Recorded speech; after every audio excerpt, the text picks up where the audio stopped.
انہاں مراجع کرام دے متعلق ہے کہ الراد علیہم کرراد علینا. پہلے بھی جس طرح میں روایت پیش کی تھی کہ امام حسن عسکری علیہ السلام کا فرمان ہے کہ جس نے انہیں ٹھکرا دیا گویا اس نے ہمیں ٹھکرا دیا. ہر مومن واسطے واجب ہے کہ وہ اپنی زندگی تقلید کرے. تقلید کس چیز کا نام ہے؟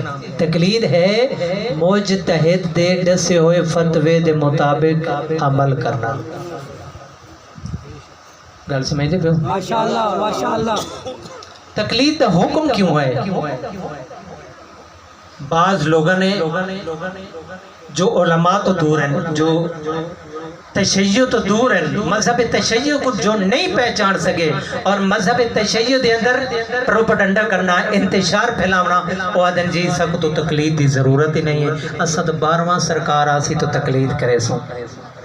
میرا سوال ہے پہلا، کیا 12ویں سرکار حضرت امام زمانہ جل اللہ فرجہ شریف جس وقت امام علیہ السلام نے آونے تو کیا امام علیہ السلام کو پاک کردار لوگاں دی ضرورت ہے یا بد کردار لوگاں دی ضرورت ہے؟ اتنا سارا مجمع آواز سارے نکل ہے. کنہ لوگاں دی ضرورت ہے؟ پاک کردار لوگاں دی ضرورت ہے.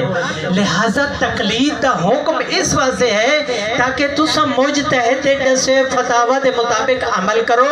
جس طرح حرام تو نہ روکے روک ونجو، جس طرح واجب دا حکم دیتے ادا کرو. توحید شناس بنو، قرآن شناس بنو، اپنی زندگی اللہ دے حکم دی تعمیل مطابق صرف کرو، بسر کرو. تقلید کر کے اپنے آپ کو اس قدر با کردار بنا گنو تاکہ جس وقت 12واں امام آوے تو آپ کو اس لائق سمجھن پیچھے کھڑے ہو کے تو امام دی اقتدا کر سکو. سبحان اللہ سبحان اللہ.